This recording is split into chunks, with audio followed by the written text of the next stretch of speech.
Hello everyone, welcome to a new session of Ernst Academy. അപ്പോൾ നമ്മൾ finger print സെർച്ചറിന്റെ ഒരു notification, അതുമായി relate ചെയ്തിട്ടുള്ള കാര്യങ്ങൾ, അതുമായി റിലേറ്റ് ചെയ്തിട്ടുള്ള പഠനത്തിന്റെ കാര്യങ്ങൾ ഒക്കെ നമ്മൾ ഡിസ്കസ് ചെയ്തുകൊണ്ടിരിക്കുകയാണ്. ഫിംഗർ പ്രിന്റ് സെർച്ചർ എന്ന് പറയുന്ന ഒരു ഗോൾഡൻ ചാൻസ്, ഗോൾഡൻ നോട്ടിഫിക്കേഷൻ നമുക്ക് ഇപ്പോൾ അവൈലബിൾ ആണ്. ഇന്നോ 1-2 ദിവസങ്ങളൊക്കെ ആകും പ്രൊഫൈൽ ലഭ്യമാകും. നിങ്ങൾക്ക് പ്രൊഫൈൽ വഴി നമുക്ക് അപ്ലൈ ചെയ്യാവുന്നതാണ്. ഫിസിക്സ്, കെമിസ്ട്രി, അതുപോലെ തന്നെ IT, സൈബർ ലോ, ഇങ്ങനെയാണ് നമ്മുടെ ആ ഒരു സിലബസ് വരുന്നത്. അതിൽ ഫിസിക്സിൽ 40 മാർക്സും കെമിസ്ട്രിയിൽ 40 മാർക്സും ബാക്കി 20 marks distribution IT, cyber law, അങ്ങനെയാണ് നമ്മുടെ മാർക്ക് ഡിസ്ട്രിബ്യൂഷൻ. GK ഇല്ലാത്ത ഒരു എക്സാമും കൂടിയാണ് ഈ പറയുന്ന പോലീസ് ഡിപ്പാർട്ട്മെന്റിലോട്ടുള്ള ഈ ഒരു എക്സാം എന്ന് പറയുന്നത്. ഫിംഗർ പ്രിന്റ് സെർച്ചർ എന്നാണ് ആ പോസ്റ്റിന്റെ പേര്.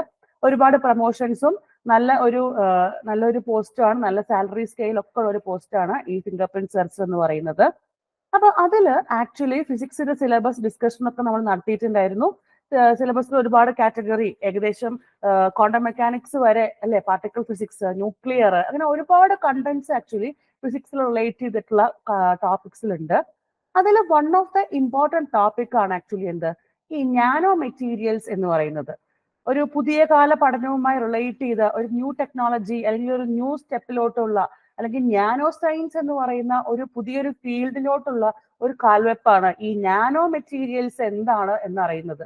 ഇത് നമുക്ക് ഒരുപാട് അപ്ലിക്കേഷൻ ലെവലും അല്ലെ, ഇന്നത്തെ ഒരു കാലഘട്ടത്തിൽ ഒരുപാട് ഇമ്പോർട്ടൻസ് ലെവലിലും ഒക്കെ ഒരു റെലവെന്റ് ആയ ഒരു ടോപ്പിക്കാണ് നാനോ മെറ്റീരിയൽസ് എന്ന് പറയുന്നത്. ഓക്കെ, അപ്പൊ നമ്മൾ പറഞ്ഞു ഫിസിക്സിന്റെ ആ ഒരു സിലബസിന്റെ ഘടന നമ്മുടെ ന്യൂട്ടന്റെ വളരെ അടിസ്ഥാനപരമായ ലോസ് ഓഫ് മോഷൻ മുതൽ ആക്ച്വലി മോഡേൺ ഫിസിക്സിന്റെ ആ ഒരു ആ ഒരു ഘട്ടങ്ങളിലേക്ക് വരെ ആക്ച്വലി സിലബസ് ഉണ്ട്. എന്നിരുന്നാൽ പോലും നമുക്കിതൊരു PSC എക്സാം ആയതുകൊണ്ട് നമ്മളെ ഒരുപാടൊന്നും ഡീറ്റെയിൽ ആക്കാതെ, അതായത് ആക്ച്വലി എല്ലാ ടോപ്പിക്കും കവർ ചെയ്ത് പോവുക എന്നുള്ളതാണ് ഒരുപാട് ഇമ്പോർട്ടൻസ്. ഓരോ ടോപ്പിക്കിനെ കുറിച്ച് നമ്മൾ അറിയണം.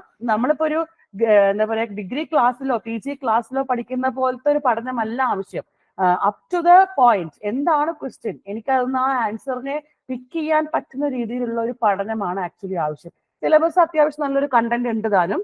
നമുക്ക് ഇപ്പൊ തന്നെ, ഇന്ന് തന്നെ, ഈ നിമിഷം തന്നെ പഠിച്ചു തുടങ്ങേണ്ട ആ ഒരു അതിനൊരു ഇമ്പോർട്ടൻസ് ആക്ച്വലി ഉണ്ട്. ഓക്കെ, കാരണം നമ്മൾ പഠിച്ച കാര്യങ്ങളാണ്, നമ്മൾ ഒന്നും കൂടി റിവൈസ് ചെയ്ത് ഓരോ ടോപ്പിക്കിലൂടെയും കടന്നു പോകേണ്ട ആവശ്യകത വളരെ കൂടുതലാണ്. അപ്പൊ സിലബസ് അങ്ങനെയാണ്, നമുക്ക് അറിയുന്ന കാര്യങ്ങളൊക്കെ തന്നെയാണ്. എന്നിരുന്നാൽ പോലും ഒന്ന് പൊടി തട്ടിയെടുക്കേണ്ട ആവശ്യമാണ് ഫിസിക്സിന്റെ ആ ഒരു കണ്ടന്റ് വൈസ് ഉള്ളത്. അപ്പൊ അതിൽ ഞാൻ പറഞ്ഞു നാനോ മെറ്റീരിയൽസ് അതിലുള്ള ഒരു ടോപ്പിക്കാണ് നാനോ ഇത് നമ്മൾ പറയുന്ന പോലെ ഒരുപാട് കണ്ടന്റ്സിലോട്ട് പോകുന്ന ഒരു ടോപ്പിക് ആയതുകൊണ്ട് ഈ ഒരു റീജിയനിൽ നിന്ന് ക്വസ്റ്റ്യൻസ് നമുക്ക് എങ്ങനെ വേണമെങ്കിൽ ചോദിക്കാം. കാരണം വളരെ റെലവെന്റ് ആണ്. അതുപോലെ തന്നെ ഇന്നത്തെ കാലഘട്ടങ്ങളിൽ വളരെയധികം ചർച്ച ചെയ്തുകൊണ്ടിരിക്കുന്ന, ഒരുപാട് തവണ നമ്മൾ പറയുന്ന ഒരു വാക്കാണ് നാനോ മെറ്റീരിയൽസ്, നാനോ ട്യൂബ്സ്, പിന്നെ കാർബൺ ട്യൂബ്സ്. എന്തൊക്കെയാണ് ഈ സംഭവങ്ങൾ, ഇവരുടെ ഒരു സൈസ് എങ്ങനെയാണ്, ഈ സൈസും ഈ പാർട്ടിക്കിളിന്റെ കാര്യങ്ങളൊക്കെ ആയി തമ്മിൽ എങ്ങനെയാണ് ഇതൊരു ആപ്ലിക്കേഷൻ ലെവൽ ഇമ്പോർട്ടൻസ് ആയിട്ടുള്ളത്, എവിടേക്കാണ് ഇയാളെ ഉപയോഗിക്കുന്നത്, അങ്ങനെ ഒരുപാട് ചോദ്യങ്ങൾ, ഒരുപാട് റിലവന്റ് ആയ ക്വസ്റ്റ്യൻസും ചോദിക്കാവുന്ന ഒരു ഏരിയയാണ് ഈ പറയുന്ന നാനോ മെറ്റീരിയൽസ് എന്ന് പറയുന്നത്. ഞാൻ പറഞ്ഞു നാനോ സയൻസ് എന്ന് പറയുന്ന ആ ഒരു ഫിസിക്സിന്റെ ഒരു വലിയ, ഇന്നത്തെ കാലഘട്ടങ്ങളിലൊക്കെ ഫിസിക്സ് ഒന്ന് മാറി നാനോ സയൻസ് എന്ന് പറയുന്ന, നമ്മൾ യൂണിവേഴ്സിറ്റികളിലും അതുപോലെ തന്നെ വലിയ വലിയ ഇൻസ്റ്റിറ്റ്യൂട്ടുകളിലൊക്കെ പോകുമ്പോൾ നമുക്ക് കാണാൻ പറ്റും നാനോ സയൻസ് ഡിപ്പാർട്ട്മെന്റ്. അപ്പൊ അത്രയും വളർന്നു കഴിഞ്ഞു ഈ ഒരു ഫീൽഡ്. ഫിസിക്സ് എന്ന് മാറി വേറൊരു ഫീൽഡിലോട്ട്, വേറൊരു ഫീൽഡ് പോലെ ഉയർന്നു വന്നു കഴിഞ്ഞു ഈ പറയുന്ന നാനോ എന്ന വാക്കിൽ തുടങ്ങുന്ന ആ ഒരു ഫിസിക്സിന്റെ അല്ലെങ്കിൽ ശാസ്ത്രത്തിന്റെ ആ ഒരു ശാഖ എന്ന് പറയുന്നത്. അപ്പൊ അതിലെ ഏറ്റവും അടിസ്ഥാനപരമായി നമ്മൾ ഈ നാനോ സയൻസില്, നാനോ ഫിസിക്സില് നമ്മൾ ഏറ്റവും അടിസ്ഥാനപരമായി മനസ്സിലാക്കേണ്ടത് എന്താണ് ഈ നാനോ മെറ്റീരിയൽസ് എന്നതാണ്. നോക്കൂ, ഒന്നാമത്തെ വരി നോക്കൂ. നമ്മൾ പഠിക്കുമ്പോൾ ഓരോ കാര്യങ്ങളും മനസ്സിലാക്കി ഒരുപാട് ഗഹനമായി, അതായത് പഠിക്കുന്ന കാര്യങ്ങൾ വൃത്തിയായി പഠിക്കുകയാണ് ഏറ്റവും ആവശ്യം. അപ്പൊ ഓരോ വരി വായിക്കുമ്പോഴും ഈ വരിയിൽ നിന്ന് എന്നോട് ഈ ക്വസ്റ്റ്യൻ, എക്സാമിന് ചോദിക്കാവുന്ന ക്വസ്റ്റ്യൻ എന്താണെന്ന് മനസ്സിരുത്തിയിട്ട് നമ്മളോട് തന്നെ ക്വസ്റ്റ്യൻ ചോദിച്ചിട്ട് വേണം എന്ത് ചെയ്യാൻ, ഈച്ച് ആൻഡ് എവറി ലൈൻ പഠിക്കാൻ.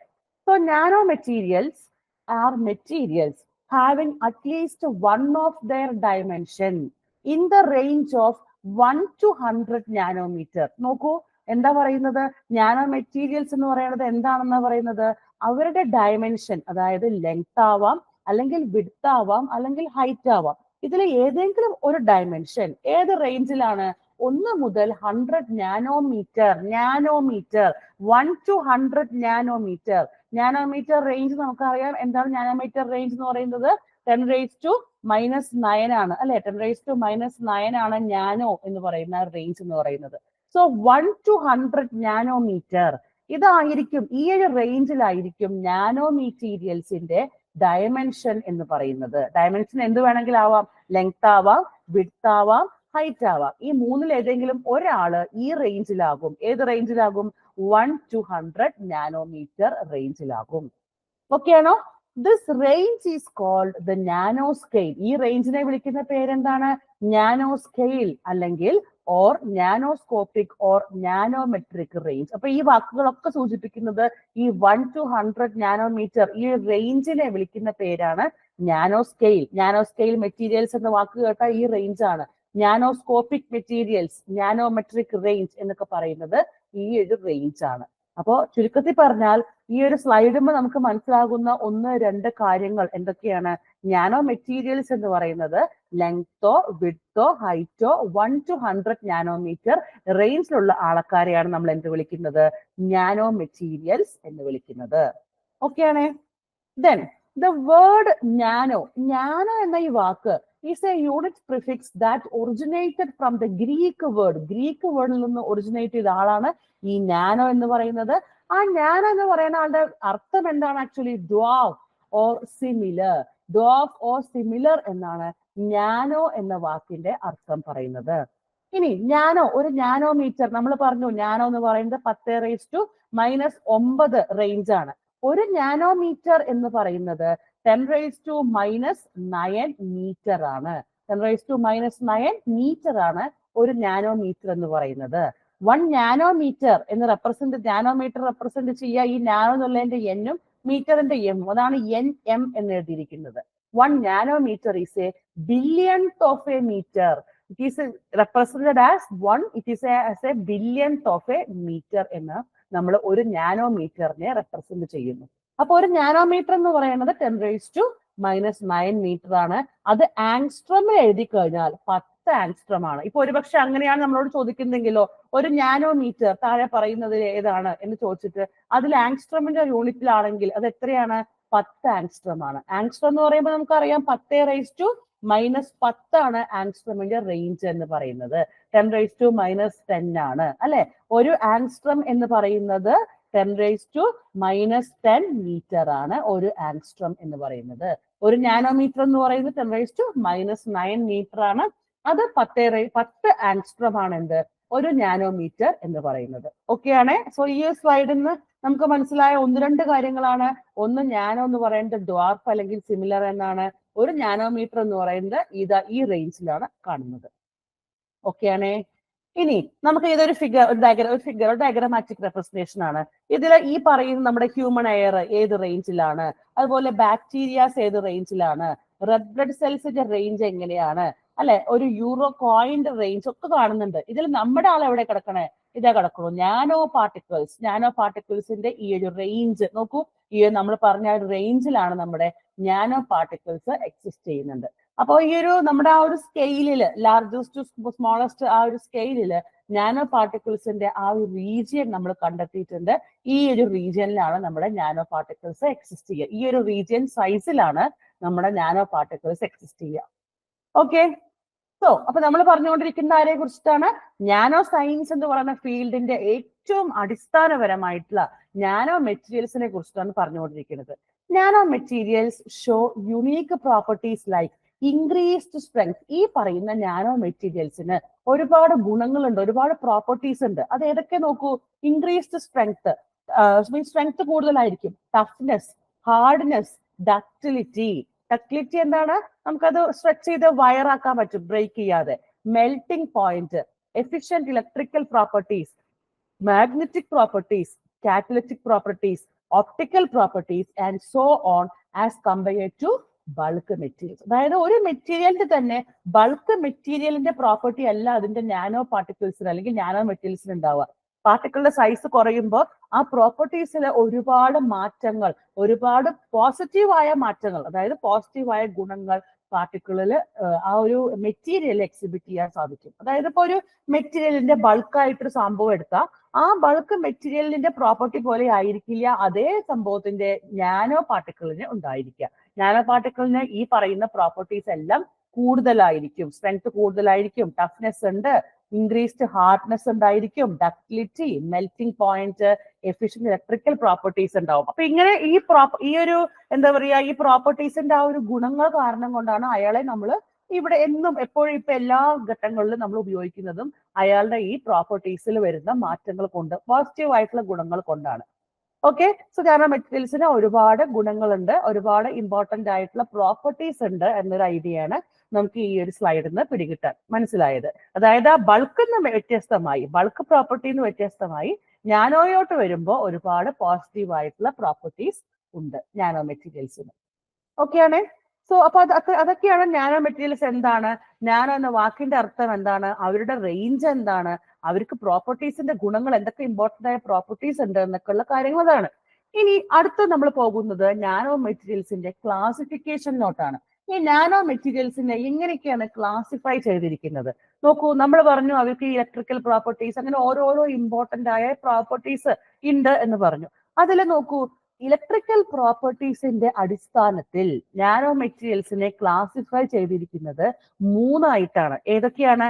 കണ്ടക്റ്റിംഗ്, പിന്നെ സൂപ്പർ കണ്ടക്ടിവിറ്റി, അതുപോലെ നോൺ കണ്ടക്ടിവിറ്റി. ഇങ്ങനെ 3, അതായത് കണ്ടക്റ്റിംഗ് എന്ന് പറഞ്ഞാൽ മെറ്റാലിക് ആണ്, മെറ്റാലിക് പ്രോപ്പർട്ടിയാണ്. സൂപ്പർ കണ്ടക്ടിവിറ്റി എന്ന് പറഞ്ഞാൽ അവ സെമി കണ്ടക്ടർ റിലേറ്റഡ് പ്രോപ്പർട്ടിയാണ്. നോൺ കണ്ടക്ടിംഗ് എന്ന് പറഞ്ഞാൽ ഇൻസുലേറ്റേഴ്സ് ആണ്. അപ്പോൾ ഇലക്ട്രിക്കൽ പ്രോപ്പർട്ടീസിന്റെ അടിസ്ഥാനത്തിൽ നമ്മുടെ നാനോ മെറ്റീരിയൽസിനെ 3 ആയിട്ടാണ് ക്ലാസിഫൈ ചെയ്തിരിക്കുന്നത്. Conducting, super conductivity, also known conducting. ഇങ്ങനെയാണ് ക്ലാസിഫൈ ചെയ്തിരിക്കുന്നത്. ഓക്കെ, അപ്പോൾ നമ്മൾ ആ ഒരു കാര്യം പഠിച്ചു. ഇലക്ട്രിക്കൽ പ്രോപ്പർട്ടീസിന്റെ ബേസിസിൽ 3 തരം ക്ലാസിഫിക്കേഷൻസ് ഉള്ളത്. ഇനി നോക്കൂ, മാഗ്നറ്റിക് പ്രോപ്പർട്ടീസിന്റെ അടിസ്ഥാനത്തിൽ അല്ലെങ്കിൽ ബേസിസിൽ, on the basis of magnetic properties എങ്ങനെ ക്ലാസിഫൈ ചെയ്യാൻ പറ്റും നമ്മുടെ നാനോ പാർട്ടിക്കിൾസിനെ? Magnetic nano particles, non magnetic nano particles. അതായത് മാഗ്നറ്റിക് പ്രോപ്പർട്ടീസിന്റെ അടിസ്ഥാനത്തിൽ നമ്മുടെ നാനോ പാർട്ടിക്കിൾസിനെ 2 ആയിട്ടാണ് ക്ലാസിഫൈ ചെയ്തിരിക്കുന്നത്. ഏതൊക്കെയത്? മാഗ്നറ്റിക് നാനോ പാർട്ടിക്കിൾസും നോൺ മാഗ്നറ്റിക് നാനോ പാർട്ടിക്കിൾസും. ഓക്കെയാണ്. അപ്പൊ ഇലക്ട്രിക്കൽ പ്രോപ്പർട്ടീസിന്റെ ക്ലാസിഫിക്കേഷൻ നമ്മൾ കണ്ടു. ഇപ്പൊ നമ്മൾ മാഗ്നറ്റിക് പ്രോപ്പർട്ടീസിന്റെ ക്ലാസിഫിക്കേഷനും കണ്ടു. ക്ലിയർ ആയെന്ന് വിചാരിക്കുന്നു. ഇനി ഇതിനേക്കൊക്കെ ഇമ്പോർട്ടന്റ് ആയ ഒരു ക്ലാസിഫിക്കേഷൻ ആണ് ഇനി പറയാൻ പോകുന്നത്.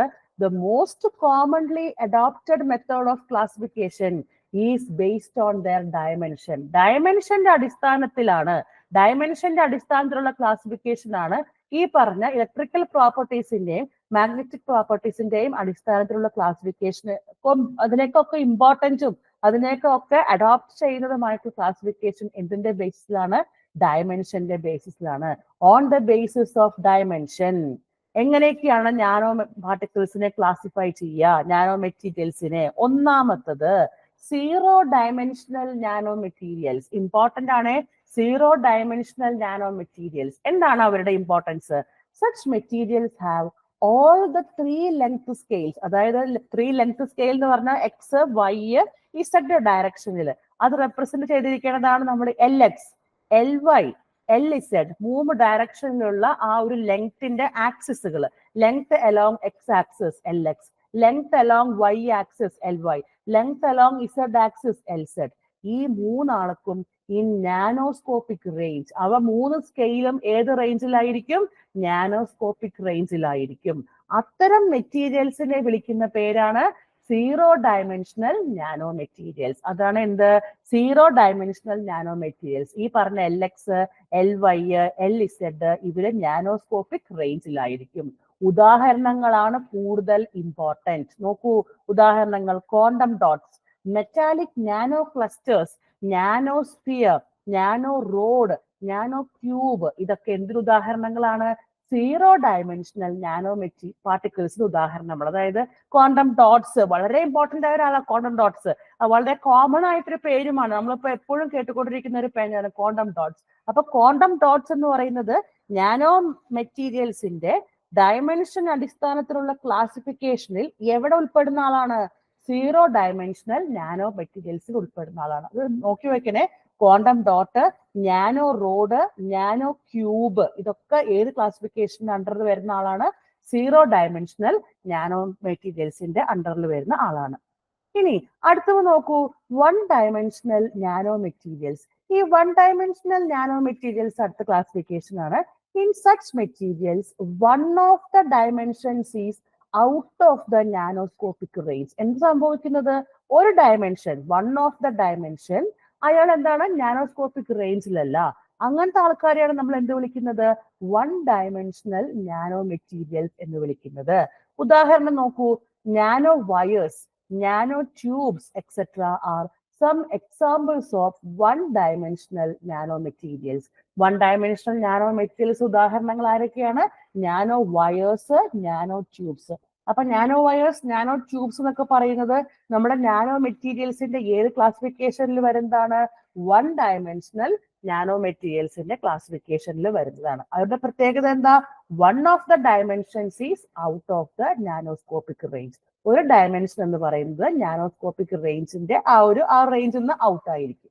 ഓക്കെ, അപ്പൊ അതൊരു ക്ലാസിഫിക്കേഷൻ. നമ്മൾ ഫസ്റ്റ് പറഞ്ഞു 0 dimensional nano materials, second one is 1 dimensional nano materials, and third one നോക്കൂ, 2 ഡയമെൻഷണൽ നാനോ മെറ്റീരിയൽസ്. ഇമ്പോർട്ടന്റ് ആണ്.